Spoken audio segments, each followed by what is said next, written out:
Hello everyone, আসসালামু আলাইকুম। আজকে আমরা সলভ করব হচ্ছে Cambridge 16-এর test 1 reading passage 1।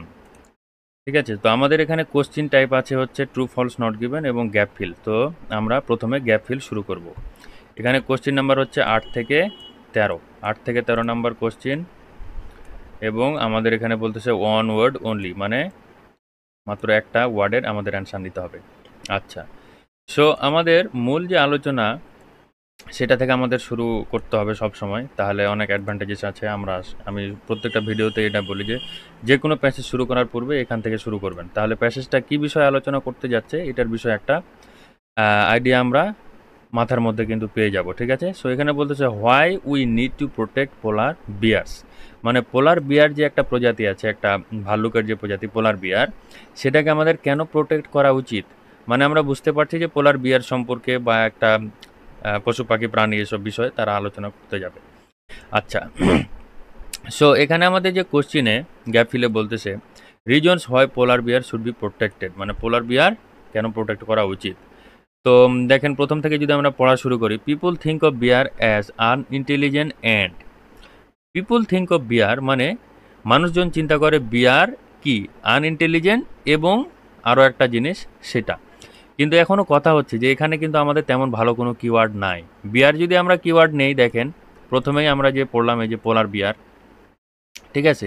So মূল আলোচনার আমাদের বিষয় যেহেতু বিয়ার, সো বিয়ারটাকে কিওয়ার্ড নেওয়া আমাদের ওয়াইজ ডিসিশন হবে না। কেন হবে না? কারণ মূল আমাদের বিষয়টাই যেহেতু বিয়ার, দ্যাটস মিন এই বিয়ারের সম্পর্কে অনেক জায়গায় কিন্তু আমরা কিন্তু পাবো, বিয়ার কথাটা অনেক জায়গায় আমরা পাবো, যেহেতু বিয়ার নিয়েই তারা আলোচনা করবে। সো বিয়ারটাকে কিওয়ার্ড নেওয়া আমাদের ওয়াইজ ডিসিশন হবে না। এটা অনেকটা কনফিউজিং তৈরি করবে এবং অনেক টাইম কিন্তু আমাদের ওয়েস্ট করবে এই প্রথম অ্যান্সারটা। সো এই প্রথম অ্যান্সারটা খুঁজতে খুঁজতে কিন্তু অনেকেই অনেক টাইম ওয়েস্ট করে ফেলবে। কেন ওয়েস্ট করবে? কারণ এখানে ভালো কোনো কিওয়ার্ড নাই। ঠিক আছে, সো এটা হচ্ছে একটা ট্র্যাপ। আর মোস্ট অফ দ্য স্টুডেন্ট কী করবে, এই শুরু থেকে অ্যান্সারগুলো করার চেষ্টা করবে এবং তারা শুরুতে ঘাবড়ে যাবে, অ্যান্সার খুঁজে পাবে না, অনেক টাইম ওয়েস্ট করে ফেলবে। সো আমাদের সবচেয়ে বুদ্ধিমানের কাজ কি হবে, পরবর্তী অ্যান্সারগুলো দেখা এবং আমাদের একটা এক্স্যাক্ট লোকেশন খুঁজে বের করা। যেমন ফর এক্সাম্পল আমি আপনাদেরকে বলি, এখানে বলতেছে ইন টেনোজি জু। ইন টেনোজি জু, টেনোজি জু কি একটা চিড়িয়াখানার নাম, ঠিক আছে, বা একটা জায়গার নাম আমরা বলি, বা যে কোনো কিছুর একটা নাম বা একটা সাল। এই ওয়ার্ডগুলো কি থাকে, একদম প্যাসেজে হুবহুব থাকে। যেমন দেখেন, এটা হচ্ছে কত, আমাদের হচ্ছে 9 নাম্বার অ্যান্সার। দ্যাটস মিন শুরুর দিকে থাকবে না, আমরা একটু মিডিলের দিকে থেকে, এই যে দেখেন তেনোজি জু, তেনোজি জু, এই যে তেনোজি জু আমরা পেয়ে গেছি। সো এইখান থেকে যেহেতু 9 নাম্বার কোশ্চিনটা আসছে, দ্যাটস মিন 8 নাম্বার উপরে আসবে, এটা যেহেতু 9 তাহলে 10 নাম্বার নিচে আসবে, তারপর 11, 12, 13 এইভাবে আসবে। ঠিক আছে, সো আমরা যেহেতু একটা লোকেশন খুঁজে পেলাম এই যে তেনোজি জুয়ের, এখন আমাদের ওয়াইজ ডিসিশন হবে 8 নাম্বার অ্যান্সারটা খোঁজা, কারণ এই 9-এর উপরে তো 8 থাকবে, তাই না? সো এই জায়গাটুকু পড়লে কিন্তু আমরা অ্যান্সারটা পেয়ে যাব। সো এখানে দেখেন বলতেছে people think of bear as unintelligent and, মানে মানুষজন চিন্তা করে বিয়ারটা হচ্ছে বোকা এবং আর একটা জিনিস, সেটা হচ্ছে আমাদেরকে এখন খুঁজে বের করতে হবে। দেখেন, এই যে এখানে বলতেছে উই থিঙ্ক আর ইন্টেলিজেন্ট, এখানে কিন্তু ইন্টেলিজেন্ট বলতেছে, এখানে বলতেছে আনইন্টেলিজেন্ট, মানে এটা না। আচ্ছা, intelligent and possess emotion such as elephant and primitive. আচ্ছা, যাই হোক, bears on the other hand, বিয়াররা কি, অন্যদিকে হচ্ছে বিয়াররা কি, seem to be perceived as stupid, মানে এদেরকে উপলব্ধি করা হয় যে কি এরা হচ্ছে স্টুপিড। স্টুপিড মানে কি, বোকা, বোকা বা এই যে আনইন্টেলিজেন্ট। ঠিক আছে, আনইন্টেলিজেন্ট মানেও বোকা বা stupid. And in many cases violent, মানে অনেক সময় হচ্ছে কি তারা ভায়োল্যান্ট এবং হচ্ছে কি স্টুপিড। সো এখানে আমাদের যেহেতু স্টুপিড দেওয়াই আছে আনইন্টেলিজেন্ট, সো এখানে আমাদের অ্যান্সারটা হয়ে যাবে এখন ভায়োল্যান্ট। সো এখানে আমরা এখন লিখবো ভায়োল্যান্ট। এভাবে কিন্তু আমরা অ্যান্সারগুলো করব। ঠিক আছে, সো পুরো ক্লাসটি আপনারা দেখেন, পুরো ক্লাসটি দেখলে অনেক কিছু জানতে পারবেন, শিখতে পারবেন। এবং এই ক্লাসটা যারা দেখতেছেন তাদের কাছে আমার একটা অনুরোধ থাকবে যে এই এক্সপ্লেনেশন ভিডিওটা দেখার আগে আপনারা নিজেরা একবার এটা ট্রাই করেন, তাহলে কি হবে যে আপনাদের ব্রেন স্ট্রংটা হবে এবং আপনারা আসলে নিজের থেকে অনেক কিছু চেষ্টা করতে পারবেন। ঠিক আছে, তারপরে যখন বুঝতে পারবেন না বা কোনো সমস্যা হবে, তারপরে এই ভিডিওটা দেখেন, তাহলে আপনাদের অনেক কাজে দিবে।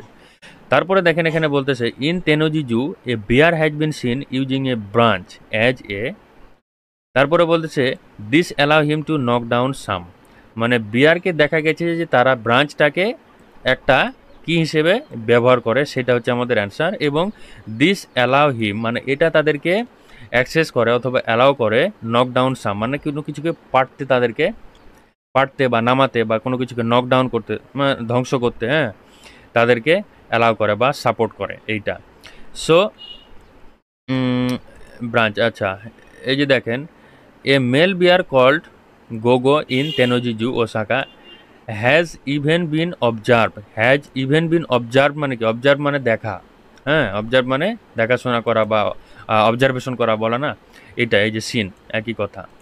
তারপরে বলতেছে মেকিং ইউজ অফ এ টুল, হ্যাঁ, তারা একটা কি করে, একটা টুল মানে হচ্ছে কি একটা যন্ত্র ইউজ করে টু ম্যানিপুলেট হিজ এনভায়রনমেন্ট, মানে দেখেন ইউজিং এ ব্রাঞ্চ অ্যাজ এ, তাহলে কি হলো, একটা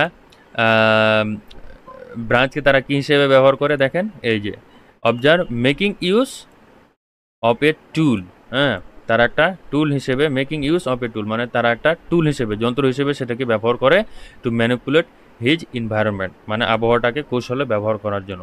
সো এখানে আমাদের অ্যান্সারটা হচ্ছে টুল। তারপরে দেখেন এই টুলটা তাদেরকে কি করে, this allow him to knock down some, তাদেরকে কোনো কিছু নামাতে সাহায্য করে, সেই কিছুটা কি তারা নামাতে পারে এটা ব্যবহার করে, সেটা আমরা এখন দেখব। The bear used a tree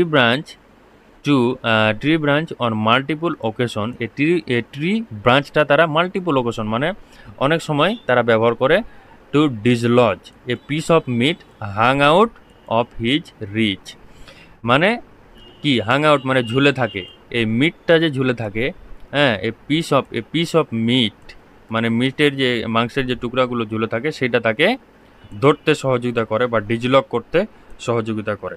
so এখানে আমাদের আনসারটা হচ্ছে কি মিট, আমরা এখানে লিখবো MEAT মিট।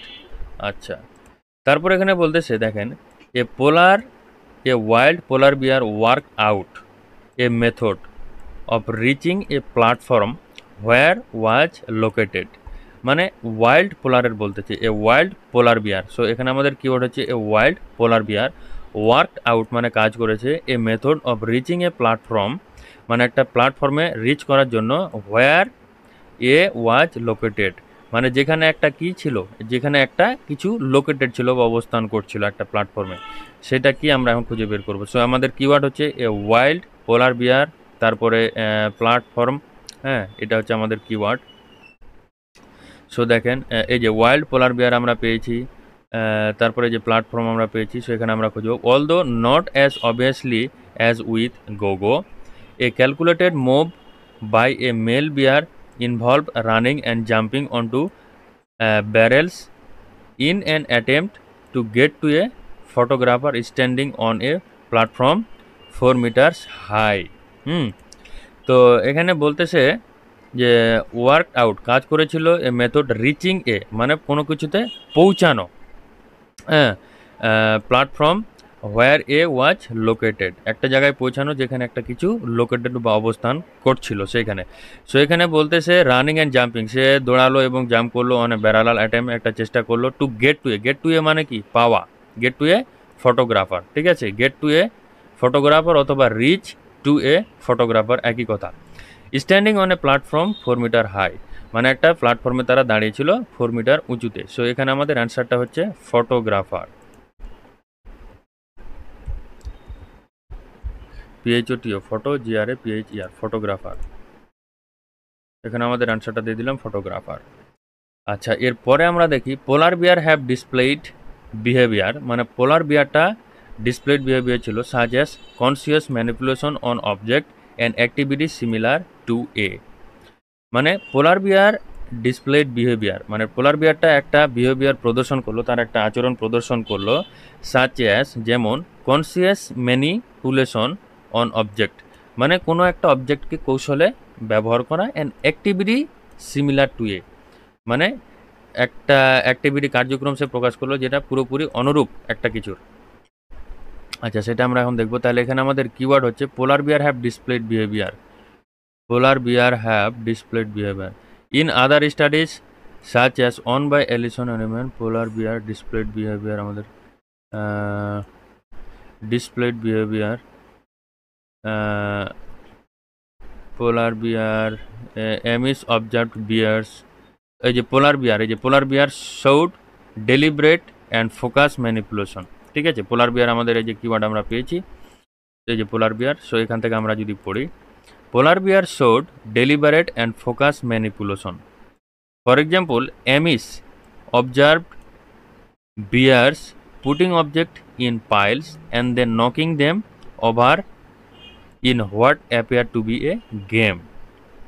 মানে অ্যামিস কী করলো অবজার্ভ করলো বা লক্ষ্য করলো বিয়ার পুটিং অবজেক্ট ইন পাইলস মানে বিয়াররা একটা বস্তুকে কি করলো পাইলস বা বালিশে পাইলস মানে কি যাই হোক একটা কিছুতে তারা অবজেক্টগুলো পুট করলো অথবা রাখলো অ্যান্ড দেন নকিং দেম তাদেরকে নক করলো over in what appear to be a game মানে যাদেরকে দেখে কি মনে হচ্ছিল টু বি এ গেম একটা গেমের মতো লাগছিল তাহলে এখানে দেখেন অ্যাক্টিভিটি সিমিলার টু এ মানে অনুরূপ মনে হচ্ছিল এখানে তাদেরকে অ্যাপেয়ার টু বি এ মানে তাদেরকে দেখে মনে হচ্ছিল কিসের মতো গেমের মতো ঠিক আছে সো আমাদের এখানে অ্যান্সারটা হবে গেম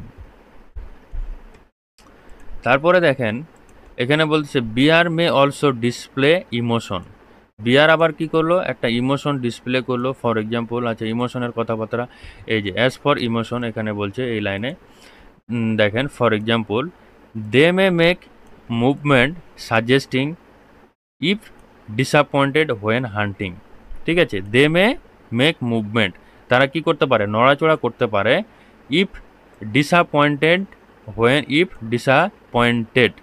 তারা হচ্ছে কি হবে ডিসঅ্যাপয়েন্টেড হবে বা হতাশ হবে যখন তারা কি করবে হান্ট করবে বা শিকার করবে ঠিক আছে সো হান্ট করবে সো এখানে আমাদের কিওয়ার্ড কী নেব আমরা এখানে তেমন ভালো কোনো কিওয়ার্ড নেই যদিও তো আমরা এই ইমোশনের কথাবার্তা যেহেতু পেয়েছি এইখানে সো এখান থেকে পড়ি while the evidence is once again accident many bear have been seen to hit out at ice and slow seemingly out of frustration এই যে ডিসঅ্যাপয়েন্টেডের কথাবার্তা আমরা পেয়েছি দেখেন এই যে ডিসঅ্যাপয়েন্টেড মানে হচ্ছে কি ডিসঅ্যাপয়েন্টেড মানে হতাশ ফ্রাস্ট্রেশন মানে হচ্ছে কি হতাশ so when they have missed out on a kill মানে যখন তারা একটা কিল মানে হচ্ছে কি শিকারকে মিসড করবে ঠিক আছে তো এই যে এখানে দেখেন হোয়েন দ্য হান্টিং যখন তারা শিকার করবে তারা যখন মিস করবে তখন কি হলো ডিসঅ্যাপয়েন্টেড হলো সো এখানে আমাদের অ্যান্সারটা আছে so they may make movement ঠিক আছে দে মে মেক মুভমেন্ট তারা নড়াচড়া করে if disappointed when hunting so when they just missed out on a kill যখন তারা missed out on a kill মানে কি যখন তারা শিকারটা করতে পারলো না মিস করলো তখন ডিসঅ্যাপয়েন্টেড হলো অ্যান্ড মুভমেন্ট কি হলো seemingly out of frustration so many bear have seen to hit out at ice and snow মানে অনেক বিয়ারকে দেখা যায় তারা হিট আউট আইস মানে হচ্ছে কি বরফে এবং স্নোতে তারা হিট আউট করে এবং সিমিংলি আউট অফ ফ্রাস্ট্রেশন এবং তারা ফ্রাস্ট্রেশন থেকে বেরিয়ে আসে হ্যাঁ প্রকৃতপক্ষে তারা ফ্রাস্ট্রেশন থেকে বেরিয়ে আসে মানে হচ্ছে কি মুভমেন্ট করে সাজেস্টিং ফ্রাস্ট্রেশন সো এখানে আমাদের অ্যান্সারটা হচ্ছে FRUSTRATION ফ্রাস্ট্রেশন ঠিক আছে সো এইভাবে কিন্তু গাইস আমরা অ্যান্সারগুলো খুঁজে বের করব অথবা করার চেষ্টা করব তাহলে খুব কম সময়ে এবং টেকনিক্যালি আমরা ক্যামব্রিজকে খেলতে পারবো ঠিক আছে সো আজকে এ পর্যন্তই এবং ক্লাসটি যদি আপনাদের ভালো লেগে থাকে অবশ্যই সাবস্ক্রাইব করতে ভুলবেন না এবং এই ধরনের এক্সপ্লেনেশন ভিডিও আমি ক্যামব্রিজ 10 থেকে 20 নাম্বার পর্যন্ত প্রত্যেকটা reading passage 1 reading passage 2 reading passage 3 প্রত্যেকটা রিডিং প্যাসেজ এভাবে আমি এক্সপ্লেনেশন করে সুন্দর করে বুঝিয়ে দেব যা আপনাদের পরীক্ষার সময় অনেক অনেক অনেক বেশি কাজে দিবে কাজেই ফ্রিতে এই ধরনের টিপস অ্যান্ড টেকনিকগুলো পেতে অবশ্যই আমার এই চ্যানেলটা আপনারা সাবস্ক্রাইব করবেন অনেক ধন্যবাদ